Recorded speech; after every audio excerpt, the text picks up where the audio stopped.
Hello YouTube family, Shri शिवाय नमस्तुभ्यम। कैसे हैं आप सब?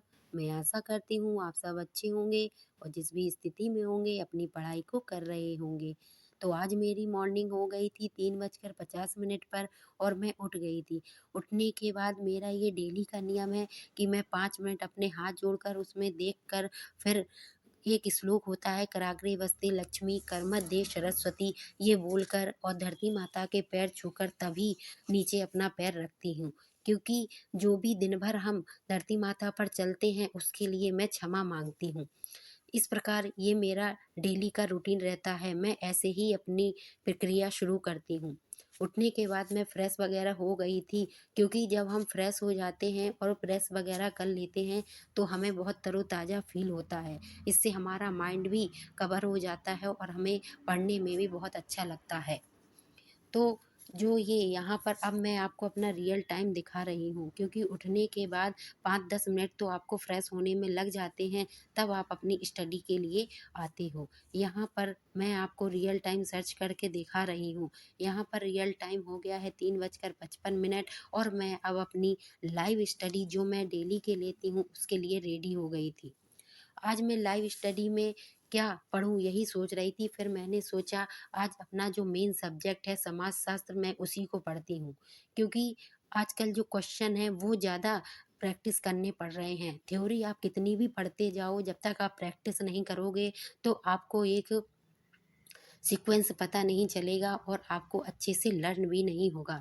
क्योंकि अगर थ्योरी पढ़ने के बाद आप प्रैक्टिस करते हो तो क्वेश्चन जब बनते जाते हैं तो आपको भी सेटिस्फेक्शन हो जाएगा कि हाँ, हमारी थ्योरी भी सही दिशा में है और हमारा रिवीजन भी होते जा रहा है। तो इस प्रकार मैं अपनी लाइव स्टडी कर रही थी।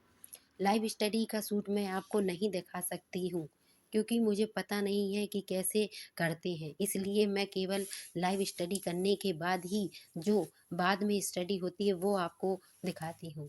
यहाँ पर मैं लाइव स्टडी हो गई थी और मैं अपने अगली क्लास लेने के लिए तैयार थी, क्योंकि अभी लाइव स्टडी करने के बाद मिनिमम 5 या 15 5-20 इसके समथिंग मेरी लाइव स्टडी समाप्त हो गई थी। तो फिर अभी टाइम था, इसलिए मैं दूसरी स्टडी करने लगी थी। इस सेकंड स्लॉट की स्टडी में मैंने प्रमोद पाल सर की जो जीके जीएस की क्लास है वो क्लास की थी। आज क्लास में उन्होंने अर्थव्यवस्था वाला जो टॉपिक था वो वाला करवाया था। तो मैं बस उसी को नोट कर रही थी, क्योंकि ये टॉपिक मुझे काफ़ी टफ लग रहा था। जैसे इसमें एक क्वेश्चन था कि भारत में आईएमएफ से 200 टन सोना किस पंचवर्षीय योजना में किया गया है? तो ये किससे लिया गया है? 11वीं जो पंचवर्षीय योजना है उससे लिया गया था। इस प्रकार मेरी स्टडी कंप्लीट हो गई थी और मिनिमम 6 बजने को हो गया था, क्योंकि अब इतनी स्टडी करने के बाद हमारे जो हाउस होल्ड वर्क होते हैं वो करने का टाइम हो जाता है। क्योंकि अगर हम इधर टाइम ज़्यादा दे देंगे तो फिर हमें दोपहर में भी कम टाइम मिल पाएगा। इसलिए मैं मिनिमम 6 बजे तक तो अपनी स्टडी कंप्लीट कर लेती हूँ, उसके बाद अपने वर्क में लग जाती हूँ। आज मैं लंच में पूड़ी बना रही थी, क्योंकि मेरे बेटे को आज पूड़ी ले जानी थी इसलिए। आप सोचते होंगे कि ये बार-बार कहती हैं आज इनको ये ले जाना है, आज वो। तो जैसा बच्चे कहते हैं उन्हीं के अनुसार ही हमें उनका लंच प्रिपेयर करना चाहिए, जभी वो अपनी पसंद से खाते हैं। इधर ये तैयार हो रहा था और स्वेटर पहन रहा था, तो इसकी तैयार होने में मैं इसकी मदद कर रही थी। मैं आपको बता दूँ कि लंच वग़ैरह बनाने के बाद, क्योंकि लंच चूल्हे पे बनाओ तो बहुत टाइम लगता है, इसलिए मैंने चूल्हा नहीं जलाया था। जब वो स्कूल चला गया, मैं उसको पूरे कंप्लीट करके लंच बोतल सब दे दी, तब फिर मैंने अपना चूल्हा जलाया।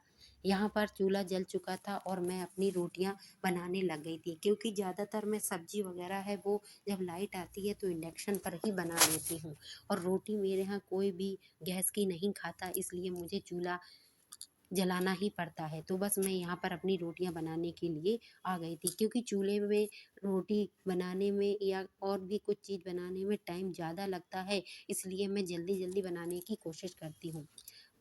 मेरा सारा काम कंप्लीट हो गया था और कंप्लीट होने के बाद अब मैं यहाँ पर अपनी स्टडी के लिए आ गई थी।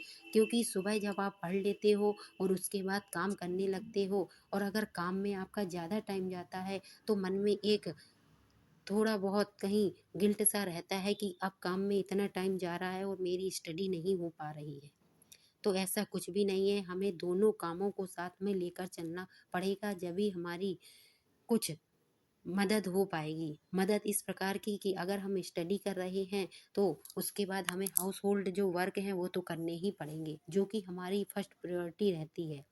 ससुराल वालों के अनुसार ये होता है कि आप पढ़ो या ना पढ़ो वो आपकी मर्जी है, लेकिन आपको काम तो करना ही पड़ेगा। चाहे एग्ज़ाम पास में हो या दूर हो, वो आपकी प्रॉब्लम है। आप कैसे उसका सॉल्यूशन निकालते हो, ये सब आपके ऊपर ही डिपेंड करता है। तो इस प्रकार मैं अपने डेली रूटीन के वर्क को, अपने बच्चे को और अपनी स्टडी को मेंटेन करती हूँ। अगर आपको हमारा ये ब्लॉग अच्छा लगता हो तो प्लीज़ लाइक करें, सब्सक्राइब करें।